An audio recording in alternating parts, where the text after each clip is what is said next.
ফুডে এখন কিন্তু 2024-এ যে সংজ্ঞায়িত করা হয়েছে ডব্লিউএইচও থেকে, সেখানে বলা হয়েছে অন্যান্য আগের মতোই, শুধু দুইটি যোগ করা হয়েছে, সেটি হলো স্যাটিসফ্যাকশন অ্যান্ড গ্রেটিফিকেশন। অর্থ হলো সন্তুষ্টি এবং পরিতৃপ্তি। আমি জানি না এটা কি বাংলাদেশের জন্য করা হয়েছে, কারণ বাংলাদেশের মানুষের খাদ্য মানে প্রথম চিন্তাই দুটা। তো সেই হিসাবে এখন খাদ্যের সাথে আমাদের ওই যে বিষয়গুলো চিন্তা করতে হবে, যার কারণে আমাদের সিস্টেমটা একটু ডিফারেন্ট।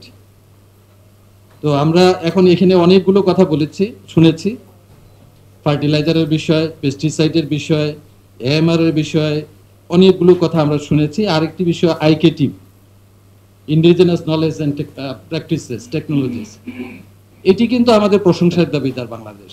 কারণ আমরা 7th ক্লাইমেট ভালনারেবল কান্ট্রি, কিন্তু আমরা অ্যাডাপ্ট করছি, সারা বিশ্বে আমরা প্রশংসার দাবিদার। সুতরাং এইটি কিন্তু এই পর্যন্ত আমাদের কোনো ডকুমেন্টেশন নাই।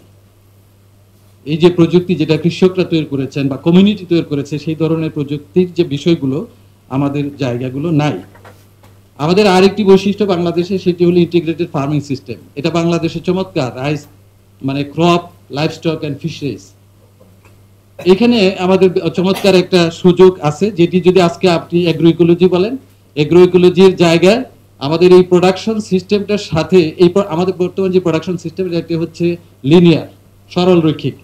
এর সাথে যখন আমি ফুড লস অ্যান্ড ওয়েস্ট ম্যানেজমেন্টকে শুধু যুক্ত করে দিব, তখন এটি সার্কুলার। তো ওই জায়গাটা আমাদের একটু গ্যাপ আছে, সেটা যদি আমরা একসাথে করে নিতে পারি, তাহলে আমরা পৃথিবীর সাথে আছি। সুতরাং আমরা বেশ কিছু জায়গায় আমরা কাছাকাছি আছি।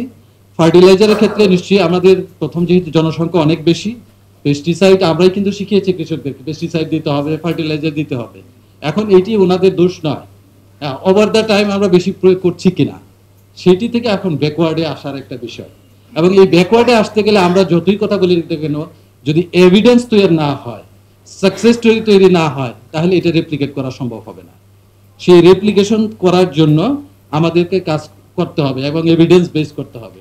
মোটা দাগে 1 বছরের পরে ডাবল ফার্টিলাইজার লাগে, এটা শুনতে ভালো লাগে, বাস্তবে এটি সত্য নয়। এটা আমার অন্তত 20-25 বছরের অভিজ্ঞতা মাঠ পর্যায়ে।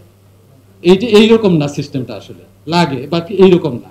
সুতরাং এই জন্য সায়েন্স বেস আমাকে আসলে কথা বলতে হবে, এবং এখানে ইন্টিগ্রেটেড ওয়েতে কাজ করার সুযোগ আছে। বিশেষ করে পার্টিসিপেটরি রিসার্চ একটি বলা হয়, যেটি পার্টিসিপেটরি রিসার্চ আমরা শুনতে ভালো লাগে, প্র্যাকটিক্যালি করাটা কঠিন, যার কারণে আমাদের দেশে পার্টিসিপেটরি রিসার্চ কম। এই পার্টিসিপেটরি রিসার্চের মধ্যে এক্সটেনশন, দেন হলো রিসার্চার এবং কমিউনিটি একসাথে কাজ করার এরকম যদি স্টোরিগুলো তৈরি হয়, তাহলে নিশ্চয়ই এটি আগামী দিনে সহায়ক হবে আমাদের জন্য।